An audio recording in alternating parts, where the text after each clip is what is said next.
Okay, Father Stephen, we are here again with another question session, and thank you for following us on Facebook and for also watching our videos on YouTube. We're very happy to be here helping you to keep in touch with your faith, practicing the faith that Holy Mother Church has for you.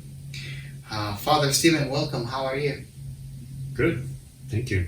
I can tell you're very happy today. No, I'm happy to communicate with the parishioners to talk about the things of God. Yeah, I know. And recently parishioners were actually very happy to see you, and after a certain extent see me during Our Lady of Fatima Mass. That's right, yes. Those were really beautiful vestments for Our Lady, honoring Our Lady. And in general, it was beautiful to see that St. Aidan's, as a parish, as a community of faith, honored one of the most significant apparitions of Our Lady in history, which is Our Lady of Fatima. Our Lady of Fatima appeared in Portugal in the 13th of May. And in the 13th of May, we honored her with a Mass here. I hope you enjoyed it in video. We really missed you there. But there was a person who asked a question, and it's a very long, extensive, detail-oriented question, and I'm going to read it, and then I'm going to try to kind of pick out all the details that need to be explained to the parishioners before you address the question. Is that something that makes sense for you? Yeah. Okay. So this is the question. Dear Father, the anniversary of the apparition of Our Lady of Fatima is coming soon on May the 13th. This is a question that was posted before the Mass. But Our Lady's request for the Pope, in union with all the bishops of the world, to consecrate Russia, please listen to that carefully. Our Lady's request for the Pope, in union with all the bishops of the world, to consecrate Russia to her Immaculate Heart has not been heeded. I know there are a lot of modernist bishops who are now causing all atrocities in the world, who are stopping this, but the popes, if they believe in the Fatima message, should have gone ahead and publicly consecrate Russia without the modernist bishops, so the Catholic people will know who they are. Why afraid to die? Why the cowardice? Why this disbelief and disobedience to Our Lady? So we have several questions in one. First of all, Father, what is modernism? Modernism. Well, modernism is sort of the trend that society is adopting. So in recent times, so what's happening? We're seeing a watering down of morality in society, a breakdown of marriage, a breakdown of the traditional family, an increase in sin. So all kinds of sexual type of sins, pornography, drug use also. And also people, I'm hearing that they're not as good workers, they're not as reliable in the workplace. A lot of people, especially people growing up in Canada or the US, I think in third world countries or poorer countries, people still do have a very good work ethic. So it's kind of the trends that are taking place in society. So things that are politically correct or things that appeal to people nowadays. And all these things in some way can distract people or pull people away from the things of God. So there's kind of a movement away from God, more towards worldly things, belief that man can solve all his problems, that science can solve all our problems, things like that. So the fact that we have this coronavirus, and just a tiny, tiny virus, has crippled the entire world economies and made us kind of bend the knee to this virus. It's a reminder to us that we are not in control of our world as we think we are. We cannot create our own morality, but God has created nature the way that it is. We should look to nature even for moral laws. So the moral law is written on the human heart. We can discern it through discerning nature. So modernism is in general in society, but what is modernism in the Catholic Church? Because the person is mentioning modernist bishops. What is a modernist bishop? So basically, many things happening in the world influence people within the church, including many clergy, including many bishops. So basically, anyone and everyone in the hierarchy of the church can be influenced by some of these modernist trends or thoughts. And basically the problem with this is that it tends to erode the truths of our faith. And a lot of it has to do with how people live their lives also. So if people are living sinful lives, they want to justify that sinful behavior. And people in the church who don't want to offend them, they kind of say, well, it's okay, it's not that big of a deal. As long as you're a good person, as long as you haven't killed anyone, you're okay. So what tends to happen is there's a watering down of the faith, not just in regards to morality, because once you water down the moral aspect of our faith, it's going to affect our dogmatic beliefs also. So for example, some will say there is no hell. Well, if everyone goes to heaven, then why worry about sin, right? Go ahead and commit sin as much as you like, because you're still going to go to heaven. But there is sin, there is the reality of hell. And in fact, when we speak about the apparitions of Our Lady of Fatima, one of the things that those apparitions emphasized is the reality of hell. So the three children were granted a vision of hell. They saw human souls being engulfed by flames and being tormented by hideous-looking demonic creatures. Okay.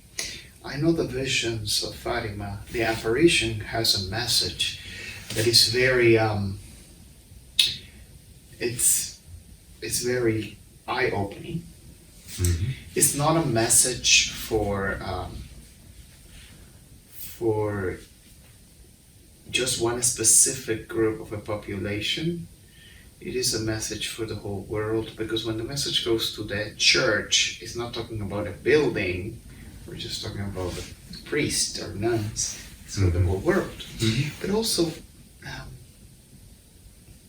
in the message, the Virgin Mary, just for those of you who do not understand where we're coming from or where this question comes from, requests that the Pope, in union with all the bishops of the world, consecrate Russia to her Immaculate Heart. Now, the person is asking, why is this not being done? Or has not been done? Or if it has it? That's a good question. So it depends on who you ask. So some people, even in the church, will say, yes, it's been done. And others will say, no, it hasn't been done. So we can say, well, it's kind of speculative, the answer. But I think when we look at the criteria that Our Lady requested, I think we can say that it has not been done, because the request of Our Lady was to consecrate Russia. So that means you have to mention Russia by name, and that hasn't been done. Secondly, the Pope has to do it in union with all the bishops of the world. Not the cardinals only, bishops. So not just the Pope, not just the cardinals, but all the bishops of the world. Now, if the Pope asked for that to happen, and let's say there were a few bishops that said, I'm not going to do it, nevertheless, all the bishops of the world would have done it, excepting those few that would refuse to do it. Okay, so I think we can say that it has not been done, even though some people, even within the church, sometimes high-ranking individuals say that it has been done. And Our Lady predicted that if her messages are heeded, including this consecration, there will be an era of peace. That has not yet happened. So her Immaculate Heart will triumph, and there will be an era of peace. That has not happened, and that too seems to point to the fact that it has not happened. Okay, so we have signs that it has not happened in the fact that we don't have an era of peace, which is a very good point. Now,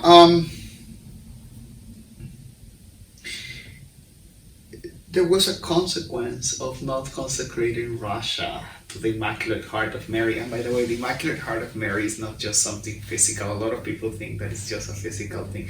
The Immaculate Heart of Mary, biblically, is where she kept all the wisdom that she got from her Son and all the wonders He's made. So it's a very beautiful allegory of wisdom and peace that has mainly peace and wisdom. But I have to go ahead and ask more questions regarding the way or what Russia's consecration entails. If it didn't happen, the Virgin Mary said something. Why would it happen if we don't consecrate Russia? Right. So Our Lady said that if her messages are not heeded, that Russia will continue to spread her errors, and many countries will be annihilated. And this is the errors of Russia. And I always had an idea of Russia not just being. A lot of people really think that it was just something that it was eliminated with the end of the USSR because there was no more communism. But the errors of Russia remain in the world. And it's not that they belong to Russia, they're the errors of communism. Right. And what are these errors? Yeah. So basically, Russia, the communism kind of became widespread just after the apparitions of Our Lady. And what's interesting is that when Our Lady revealed this message to the three children, they didn't even know what Russia referred to. Mm-hmm. Right? So the children were totally ignorant. But yes, so communism spread, and if you look at the last century, over 200 million people were killed under communism, not just because of the wars, but even internally. And of course, we look at China, a communist type of system. So it's a very totalitarian type of system. Now, when you read about communism, it's a very appealing philosophy or approach because it talks about the equality of man, which as Christians we certainly recognize. But it basically is trying to say that we should all be equal. But in reality, you can't bring that about because we are all sinners. We have a fallen human nature. Correct. So what ended up happening is that when they came to power, certain individuals, they abused their positions of authority. And because they feared their position that somebody would try to eliminate them, they ended up killing people beneath them, people above them to get ahead. So there was all kinds of killings taking place within communism. So even in China today, the communist system is still present. Certainly in North Korea, this is like the most oppressive regimes. And it's not just the sense of authority or that aspect of communism, but also the idea of materialistic atheism. So communism preaches materialistic atheism. In other words, it doesn't allow for religious practice. Now, theoretically, they say, oh, well, if you want to believe in anything, that's your choice, but you cannot publicly manifest your faith. You cannot try to evangelize someone. So if you want to believe in God, well, that's your personal thing, but you cannot publicly practice or manifest your faith. So it's a very atheistic, materialistic kind of philosophy, and that has also influenced the West. In other words, here in Canada. So even when we have elections, there's usually a communist party, and there's certainly communist kind of ideas floating out around there. And it's these communist ideas that are spreading so quickly, even in countries that deem not to be very communist. Right. And they can be oppressive to the church and the practice of faith. Right. So whether we realize it or not, we're kind of adopting that philosophy of communism because most people in the world today are very materialistic and atheistic. Exactly. And their center of their faith is not in things that they cannot see. Mm-hmm. It's in things that they can buy. But I also have, I'm just going to go ahead more in depth on this. Mm-hmm. You would think that nowadays, because in 1917, when this happened, when the apparitions happened, it was very difficult to travel. Even some councils had cardinals who couldn't make it because they needed to go by boat or by ship to to Italy, and communication was very hard. Even people used to go to a station to wait for a phone call and things like that. Like people used to go to the phone company to receive a phone call, because that's how difficult it was to communicate. But you would think that at this time, when we have Zoom connections and non-commercial intended, or we have teleconferences and we have all these, you would think bishops are able to do this, to actually get together the whole world and consecrate it. It's not very difficult to do so. But why do you think they don't do it? That's the question. Why are they not doing it? Well, it's not just an initiative of the bishops, but it has to be an initiative of the popes. And the popes have not done it. And there are some popes, such as John Paul II, who had a very great devotion to Our Lady. So we don't know all the reasons as to why they may have not done it, but I think one of the reasons is that they know that the majority of bishops would not cooperate. So we mentioned modernism. So it's very true, and after the Second Vatican Council, even in many churches, they just threw out all the statues and whitewashed everything and did away with devotion to the saints and to Our Lady in particular. So if you remember previously, we spoke about the apparitions of John Bosco near the end times, the two pillars, one with the Eucharist, the other with Our Lady, and the importance of devotion to these two near the end times. So these are the very things Satan wants to attack: devotion to the Eucharist, to the real presence of our Lord in the Eucharist, and to Our Lady. So I even heard recently of some priests who forbade the recitation of the Rosary in their parishes. They're so opposed to Marian devotion. Why? It doesn't make sense. So we mentioned modernism earlier, but when I was young and sort of started looking at my faith more seriously and discerning the priesthood, I had very good priests in my parish who were a good example, and I think they were a great inspiration for me.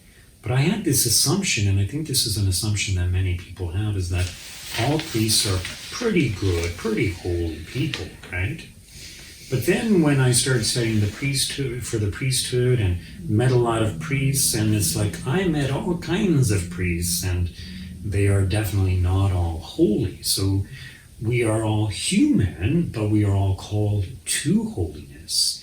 And it's also true that as priests, sometimes we can be extremely busy.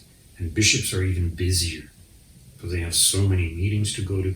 They have so many issues to deal with the diocese and things happening in politics and the government trying to take away funding for the Catholic schools and imposing this agenda and that agenda. So because priests can be very busy, sometimes they neglect their prayer life, which is a huge mistake. But they kind of justify, well, I'm celebrating Mass every day. I'm serving the people of God. I'm doing this, I'm doing that. So they stop praying their breviary. They stop their personal devotions. And there are some priests some intellectuals who had this idea that, praying the rosary, that's only for people who don't know how to read, like in the olden days. So praying the rosary was kind of an alternative to praying the breviary or praying the Psalms, because people who couldn't read, they could recite the Our Fathers, the Hail Marys in the rosary and meditate on the mysteries. But the rosary is for everyone, whether a person is educated or not, wealthy or poor, young or old. The rosary is for everyone, and the rosary benefits everyone, including those who are very intellectual. But as I mentioned, some of these intellectuals, they said, oh, I don't need devotion to Mary. I don't need to pray the rosary. And so their hearts grew cold towards Our Lady, and they thought they're okay. And as I mentioned, many of them also neglected their prayer life. And once that happens, then it's no longer the grace of God guiding you, but rather it's your own intellect and your own determination of what you think is good. And so communism becomes more appealing. All these modernist ideas become more appealing. Why not, do this or do that, which is contrary to the tradition of the church? So, okay. Yeah. So there's a disbelief and some sort of disobedience Yes, but I think a lack of devotion to Our Lady by many bishops and people in the hierarchy of the church. Right. Okay. So, how can we solve this? Well, it's not something that we can solve, but if you remember recently, because of the coronavirus pandemic, the bishops of the United States, as well as the bishops of Canada, on the same day, consecrated their nations to Our Lady. It's possible they did it in other places in the world. So I think it's only when we have some sort of crisis that the bishops will unite and say, okay, we're going to do it. We need Our Lady's help. So if you recall the message of Fatima is that in the end her Immaculate Heart will triumph and there will be peace in the world. There will be an era of peace. So triumph over what? What is her Immaculate Heart going to triumph over? All the evils in the world. Or to a certain extent, anyways, right? But there will be something significant, possibly some sort of miracle that will cause everyone in the world to acknowledge Our Lady's intercessory powers in saving the world from terrible catastrophe.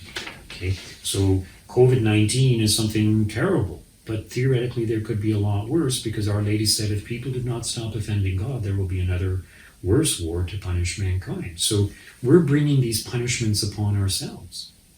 Our Lady of Fatima also made a very profound statement. So in regards to the third secret of Fatima, it's speculated once again that the entirety of it was revealed in the year 2000.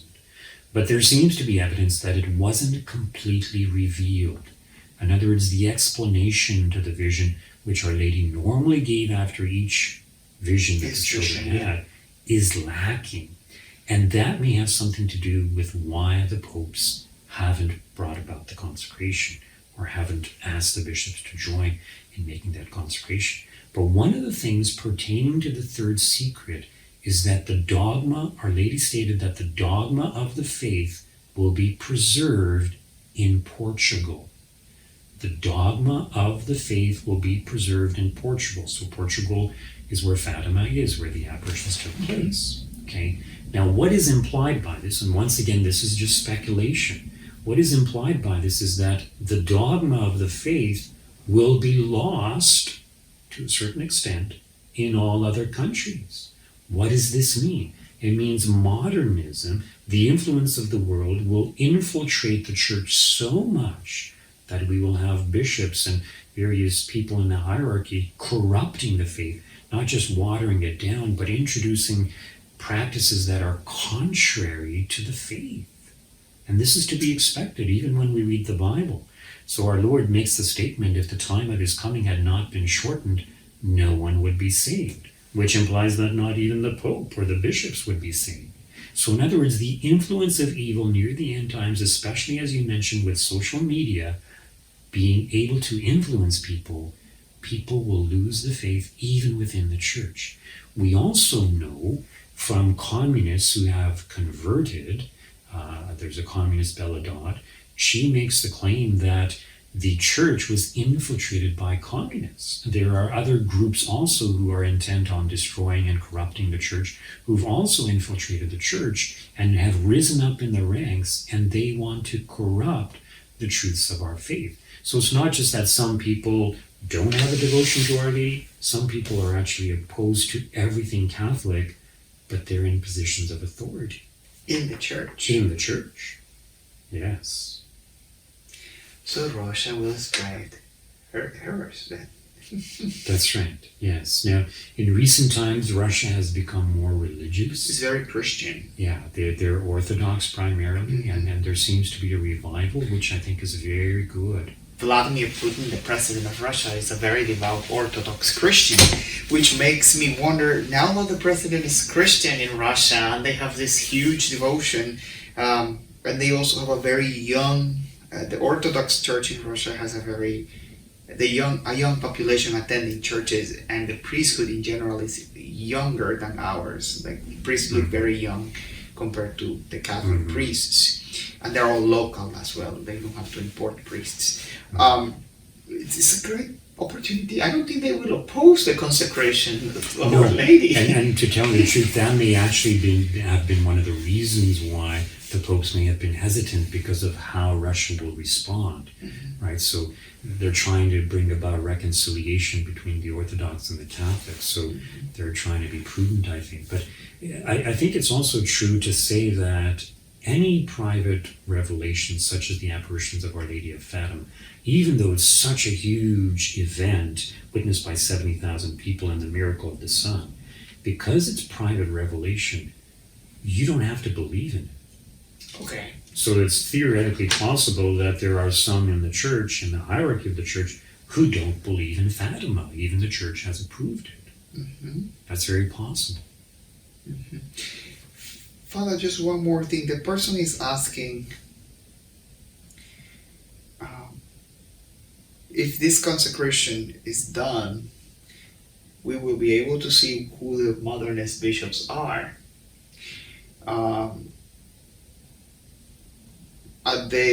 Is this something that you think would happen if the consecration takes place? And that's why they don't want to do it? I think that's what he's trying to ask. Or she is, I don't know. I think what they're implying is that if the Pope said, okay, let's consecrate Russia, and on such and such a day we're all going to recite this prayer, various bishops would choose not to do it. In other words, if the bishops were doing it in union with the Pope, they would probably encourage the people in their diocese to join in. They would probably broadcast it live, and they're saying, well, we will know who the modernist bishops are. Certainly that's true. But as I mentioned, you can have a fairly good, decent priest, and he says, or bishop, and he says, well, I choose not to believe in Fatima, which in my opinion is foolish when you consider the magnitude of the miracle that took place. It's foolish, Father, but you said it's still considered personal revelation, and it's up to them to believe it or not. Right. Okay. Yeah. Even if he's a priest. And that could apply even to a pope, to popes or bishops. A pope too. Yeah. Okay. Oh, that's very interesting. I thought religious needed to. Well, no. See, what's required for our salvation is to believe in what Christ has revealed, what Christ has given to us.